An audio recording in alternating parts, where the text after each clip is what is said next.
Hello दोस्तों, curious solution YouTube channel में आपका स्वागत है। मैं रेलवे ग्रुप डी के लिए और एसएससी जीडी के लिए जीके को क्वेश्चन करा रहा हूं। और आप लोग बताइए कैसा क्लास लगा। पहले क्वेश्चन का अच्छा बताइए आप सभी लोग। पंजाब केसरी के नाम से मशहूर डैश की मृत्यु 17 नवंबर 1928 को हुई थी। लाला लाजपत राय, बाल गंगाधर तिलक, दादा भाई नौरोजी, स्वामी विवेकानंद। प- पंजाब केसरी के से कौन मशहूर है? लाला लाजपत राय। ठीक है, अगला बताइए। शोभा नारायण भारत के किस शास्त्रीय नृत्य से संबंधित है? भरतनाट्यम, कथक, सत्रिया, मोहिनीअट्टम। शोभा नारायण किससे संबंधित है, किस नृत्य से? कथक से। ठीक है, कथक से। ठीक है, अगला बताइए।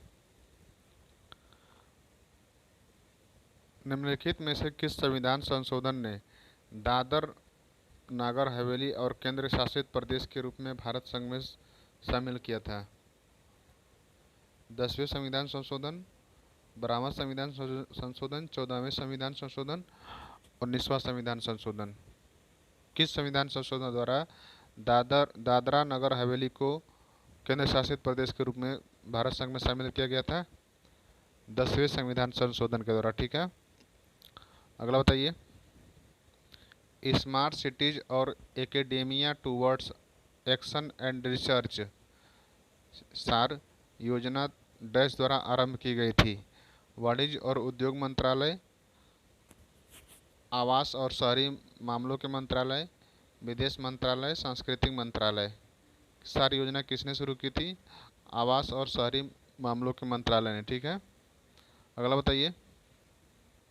गुरु बिपिन सिंह को वर्ष 1966 में संगीत नाटक अकादमी पुरस्कार प्राप्त हुआ। वे डैश नृत्य के शिक्षक थे? मणिपुरी, कथक, भरतनाट्यम, ओडिसी। कौन से नृत्य के शिक्षक थे? मणिपुरी नृत्य के। ठीक है, अगला बताइए। निम्नलिखित में से कौन सा शब्द हॉकी से संबंधित नहीं है? तो कौन नहीं? Run out. ठीक है, तो बहुत आसान क्वेश्चन आ गया। अगला बताइए। Waiting for a visa is a 20 page autobiography written by. यानी वीजा और 20 पेज ऑटोबायोग्राफी किसने लिखा है? महात्मा गांधी, राम मोहन राय, भीमराव रामजी अम्बेडकर, जवाहरलाल नेहरू। किसने लिखा है 20 page auto waiting for a visa? किसने लिखा है? भीमराव जी अम्बेडकर। ठीक है, अगला बताइए।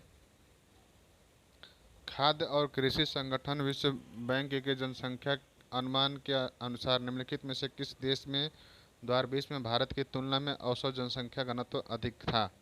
रूस, बांग्लादेश, श्रीलंका, चीन। जनसंख्या घनत्व कहाँ अधिक था? बांग्लादेश में। ठीक है, अगला बताइए। विभिन्न प्रकार के व्यवसायों के आधार पर जनसंख्या का वितरण डैश कहलाता है? वैश्विक संरचना, प्रवास, आयु संरचना, किशोर जनसंख्या। क्या कहलाता है? वैश्विक संरचना। ठीक है, अगला बताइए। भारत के किस राज्य में प्रत्येक वर्ष मोत्सु उत्सव मनाया जाता है? नागालैंड, कर्नाटक, झारखंड, तमिलनाडु। मोत्सु उत्सव कहाँ मनाया जाता है? नागालैंड में। ठीक है, अगला बताइए। निर्मला सीतारमण ने 2021 में डैश के लोगों के लिए तेजस्विनी योजना शुरू की थी? कहाँ के लोगों के लिए तेजस्विनी योजना शुरू की गई है 2021 में? जम्मू और कश्मीर, राजस्थान, कर्नाटक, पंजाब। कहाँ पे लागू की गई थी तेजस्विनी योजना?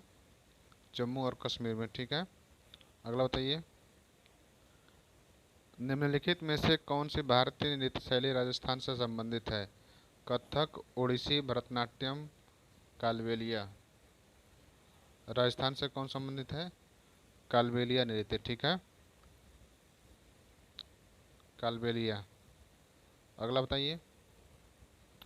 निम्नलिखित में से कौन सी रबी की फसल है? चना, मक्का, धान, मूंगफली। कौन सी रबी फसल है? चना। ठीक है, अगला बताइए। महाबेस महानदी बेसिन का विस्तार भारत के किस राज्य में नहीं है? उत्तर प्रदेश, झारखंड, छत्तीसगढ़, उड़ीसा। महानदी बेसिन का किस राज्य में विस्तार नहीं है? उत्तर प्रदेश में। ठीक है, अगला बताइए। एथलीट फुट डैश के कारण होने वाली बीमारी है? जीवाणु, विषाणु, कवक, अनुवांशिक विकार। एथलीट फुट फुट बीमारी किसके कारण होती है? कवक के कारण। ठीक है, अगला बताइए। निम्नलिखित में से कौन सा पहला मौर्य शासक था जिसने शिलालेखों के माध्यम से लोगों तक अपना संदेश फैलाने का प्रयास किया था? अशोक, बृहद्रथ, बिंदुसार, चंद्रगुप्त। कौन है? अशोक। ठीक है, अगला बताइए। 2020 के ग्रीष्मकालीन ओलंपिक खेलों जो 2021 में आयोजित किए गए में किस देश ने सबसे अधिक पदक विजेते थे? चीन, जनवादी गणराज्य, संयुक्त राज्य अमेरिका, जापान, ग्रेट ब्रिटेन। ग्रीष्मकालीन ओलंपिक किसने जीता 2020 का सबसे अधिक? संयुक्त राज्य अमेरिका ने। ठीक है, अगला बताइए। 2011 की जनगणना के अनुसार भारत के निम्नलिखित में से किस राज्य का लिंगानुपात सबसे अधिक है? ये तो सभी को पता होगा, केरल का। ठीक है, अगला बताइए। भारत में सेंट्रल बैंक डैश में बना था? 1935, 1937, 1942, 1940। सेंट्रल बैंक कब बना था भारत में? 1935 में। ठीक है, अगला बताइए। 1590 में मथुरा के पास वृंदावन के गोविंद देव मंदिर का निर्माण डैश बलुआ पत्थर से किया गया था? लाल, काले, पीले, सफ़ेद। किस बलुआ पत्थर से किया था? लाल बलुआ पत्थर से। ठीक है, अगला बताइए। समीर भारत के लोकसभा का चुनाव लड़ना चाहता है, वह किस उम्र में ऐसा कर सकता है? 25 वर्ष, 21 वर्ष, 18 वर्ष, 30 वर्ष। सीधा सीधा क्वेश्चन है कि लोकसभा का चुनाव लड़ने के लिए कितने वर्ष का उम्र होना चाहिए? कम से कम 25 वर्ष का। ठीक है, अगला बताइए। भारत की जलवायु को निम्नलिखित में से किस प्रकार वर्णित किया गया है? भूमध्य सागरीय, ध्रुवीय, शीतोष्ण, मानसून।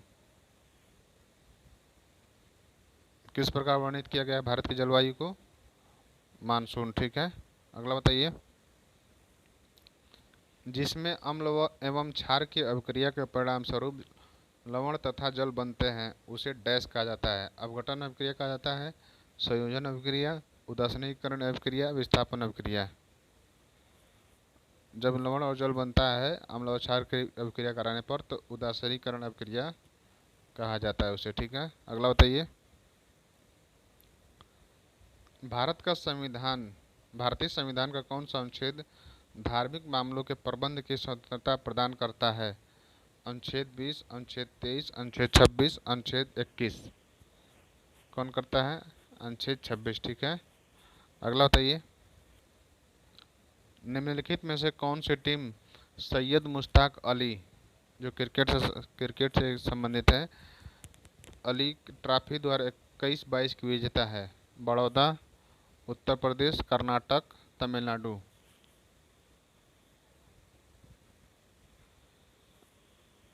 किस टीम से हैं? राज्य से हैं तमिलनाडु से। ठीक है, अगला बताइए। जनसंख्या की वृद्धि दर से क्या तात्पर्य है? जन्म दर और जीडीपी का अंतर, जन्म दर और मृत्यु दर का योग, जन्म दर और जीडीपी का अंतर, जन्म दर और मृत्यु का अंतर। जनसंख्या की वृद्धि दर से क्या तात्पर्य है? जन्म दर और मृत्यु दर का अंतर। ठीक है, अगला बताइए। बेहदी नखलम त्योहार मुख्य रूप से किस राज्य में मनाया जाता है? झारखंड, पश्चिम बंगाल, मेघालय, उत्तर प्रदेश। बेहदी नखलम कहाँ मनाया जाता है? मेघालय में। ठीक है, अगला बताइए। उत्तर प्रदेश में जमींदारी व्यवस्था को किस स्वतंत्रता सेनानी ने समाप्त किया था और जिन्हें 1955 में गृह मंत्री के रूप में मनोनीत किया गया था? ज्योतिबा फुले, गोपाल कृष्ण गोखले, लाला हरदयाल, गोविंद बल्लभ पंत। किसे किया गया था मनोनीत? गोविंद बल्लभ पंत को। ठीक है, अगला बताइए। निम्नलिखित सभी भारतीय स्वतंत्रता सेनानियों में से किसके अतिरिक्त अन्य सभी को 23 मार्च 1931 को लाहौर साजिश मामले में फांसी दी गई थी? भगत सिंह, सुखदेव सिंह, महात्मा गांधी, राजगुरु महात्मा गांधी। ठीक है, छोड़कर। ठीक है, अगला बताइए। पुस्तक the immortals of Meluha dash द्वारा लिखी गई है? Arvind Adiga, Amish Tripathi, Salman Rushdie, Ruskin Bond. आज के लास्ट क्वेश्चन है, बताइए आप सभी लोग, किसने लिखा है द इम्मॉर्टल्स ऑफ मेलुहा? और आप लोग लाइक सब्सक्राइब कीजिए, और आपको क्लास कैसा लगा जब कमेंट में ज़रूर बताएं। और ऊपर जो बॉक्स बनी है इस पर आप टच करके दूसरी क्लास देख सकते हैं। काफ़ी इंपॉर्टेंट क्वेश्चन करा रहा हूँ जो कहीं नहीं मिलेगा लगभग। बताइए इसका answer. The immortals of Meluha किसने लिखी है? अमीश त्रिपाठी ने। ठीक है दोस्तों, आज के लिए बस इतना ही रखते हैं, मिलते हैं कल की क्लास में। धन्यवाद।